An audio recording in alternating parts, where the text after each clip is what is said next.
Welcome back, Kwik Brain. Here's your question of the day.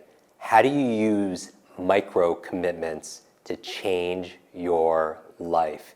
If you're listening or watching this episode right now, it's probably because you want to create a change in your life. You either want to stop doing something or you want to start doing something. You want to create a new result. And I'm excited about this conversation. We're here with Ryan Leveque. Jim, thanks so much for being here. Thanks for being here. I love this conversation because as the author of Ask and now your new book, Choose, this is right in your wheelhouse. And so I love geeking out over the topic of behavioral change. Why do we do what we do? And why do we buy what we buy? Or why, if you're a seller, why do you sell? How do we get people to buy or to stay and serve other individuals? Or how do you make changes with your kids? Where do we start with this? I think it's first important to start with how the brain responds to change.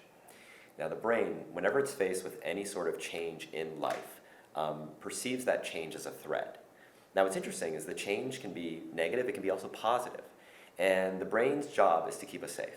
And it wants to preserve the state that we're in. And so that's why whenever we're presented with an opportunity to make some sort of change in our life, we oftentimes, it elicits the fight or flight response in the limbic system, in the amygdala in our brain. Our brain says, wait, time out a second, that's dangerous, we're not going to let you do anything. So we either freeze or we flee. Sometimes we fight for us to do something, we kind of feel combative. But this shows up in all sorts of areas of our life. It shows up in ourselves. It shows up if you sell to anybody online. It shows up with your consumers. If you buy anything, it shows up in your own behavior when you're buying things. If you're a parent, it shows up with your children. And what I think would be really interesting to talk about is how you actually hack that fight or flight response to make any sort of change you want to make in your life, to get people around you to do what you want them to do, and to improve your life.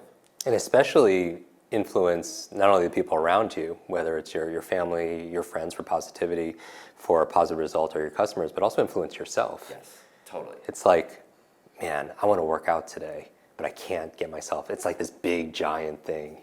So the hack, spoiler alert, is using the power of micro commitments. Now, I first learned about the power of micro commitments studying the work of Dr. Robert Maurer, who's a researcher out of California. He's published multiple books. My academic background, undergrad, I studied neuroscience, and I became really fascinated with the psychology of fear because I'm one of these people, like a lot of people I know, who earlier in my life, a lot of my decisions were driven by fear. I was afraid of failing. I was afraid of, not having a job. I did a lot of things in my life on the basis of fear. So I became fascinated with the psychology. And what's interesting about it is the way in which you can hack your fight or flight response is actually pretty simple. It's to ask yourself a very simple question. The question is, what is a step toward this change I'd like to take that is so small it's impossible to fail? Okay, you have to say that one more time for people listening. What is something I can do right now in the direction I want to go that is so small it's literally impossible to fail? I'll give you an example. Let's say, for example, the change you want to make in your life is you want to work out. You want to go for a run. The idea, if you present your brain with the idea of, let's go for a 10-mile run, immediately your brain, the amygdala is on high alert, right? The fight or flight response is warning, warning, danger, danger, right? Your brain's not going to let you do it. It's going to come up with all sorts of excuses. You're going to find yourself doing all sorts of things other than running these 10 miles. So the way you hack that fight or flight response is ask yourself that question. What's a step I could take that's so small it's literally impossible for me to fail? And an example of an impossible to fail step would be something like taking one step toward your running shoes. It's laughable, right? But you hear me say it, and it's like, of course I can do that, right? Of course I can take that step. Well, that's an example of what we call a micro commitment. Whenever you're facing resistance in your life from yourself, someone around you, your children, a loved one, your spouse, your partner, you can ask yourself the same question. Well, if I want to make this change in this person's life, or I want to influence this person to move in this direction, how can I shrink the size of the step? How can I ask them to do this micro commitment? Now, what's fascinating is you can extend this same principle to selling online. So if you have any products or services that you sell online, when someone gets to your website, if you're asking them to do something, maybe provide their name and email address in exchange for some free download that you offer, that's actually a threatening step. You're causing the amygdala, the fight or flight response, the warning bells to fire off in that person's brain. They're saying, hang on a second, I don't know if I want to do this. But you can hack that response by simply asking them to take a smaller step. Instead of when they get to your website, asking them to enter their name and email address, you can begin by asking them a simple binary multiple choice question. You might say, for example, if you help people improve their tennis game, you might say simply, question number 1, do you predominantly play doubles or singles or both? Or you might say, are you left-handed or or are you right? right-handed? Yes. If you help people launch and grow their business online, which is one of the things that we do in our company, we might ask a simple question. Question number 1, so we can better serve you, are you launching a new business or growing an existing business? A simple, easy to answer, non-threatening, binary choice question that creates action-taking momentum. When you take that one step towards your running shoes, it's hard to take one step. You take one step, you want to take 2. You take 2, you want to take 3. Before you know it, you've put your running shoes on. You're standing at the edge of your doorstep, and you're saying, you know what, I actually can do this thing. That's how I trick myself into exercising. I'm going to hop on the bike. I'm just going to do a 5-minute ride.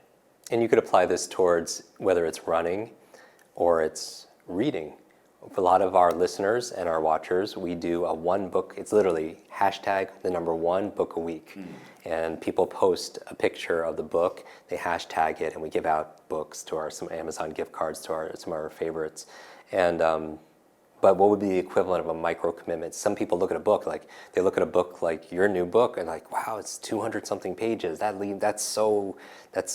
amygdala is firing off. It's freezing, right? So it's really simple. I pick up the book, maybe the first, depending on where you're at, right? That impossible to fail step, it's for some people taking one step toward their running shoes is actually too small, right? Like I can put my running shoes on, that's easy. In the context of a book, I might say you open the first page and just read one paragraph. That's it. You can read one paragraph in 10 seconds, 30 seconds. Just read one paragraph. And then you get to the end of that paragraph and you kind of say, you know what, I'm going to read this next paragraph. That's it.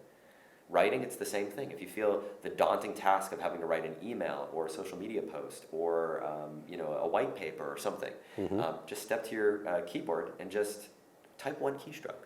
Right. You can all do that. You can all open up your laptop, type one keystroke. And then sometimes I'll go to the keyboard when I'm feeling this way and I say, I can just type nonsense. And I kind of create this muscle memory connection where I say, I know how to do this thing called writing. I can type some real words in here. One word becomes 2, becomes a paragraph, becomes a page. Before you know it, you're halfway done the thing that you were dreading for so long. So the key idea is this. It's to use the psychology of micro commitments to make change in your life and to influence your market to do the things you want them to do when they land on your website. Ask them to take micro commitment steps instead of these big threatening steps. That make them abandon and just freeze. They freeze or flee. They either bounce off your website, they look at it and they say, I'm going to do this later. They leave it in an open tab, and later never comes. This is very true. So the question to ask yourself, if you're listening to this or watching this right now, is number 1, what's an area of your life right now that you felt this resistance? And what's an example of a step that's so small that you would be impossible to fail? And I would love everyone to share this. This is your quick challenge, is to take a screenshot of this video or this episode, tag Ryan. What is your social handles? So just ask Ryan Leveque, ask for the title of my first book, ask Ryan Leveque, and on Facebook and Insta. And myself at Jim Kwik. And what I want you to do is share exactly that.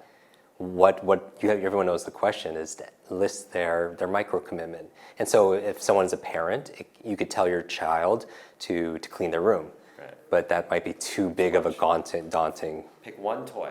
Pick one toy and just pick the toy up. That's it. All right, you've picked the toy up. Just throw it in the toy box. Can you do 2 toys? Yeah. Before you know it, the whole room's cleaned up. So I use this trick on my kids as well. So this works whether you're an entrepreneur, whether you're a parent, whether you're looking to hack your own self. So micro commitments, the key to changing your life. Thanks for being on, Ryan. Thanks, Jim. Appreciate it.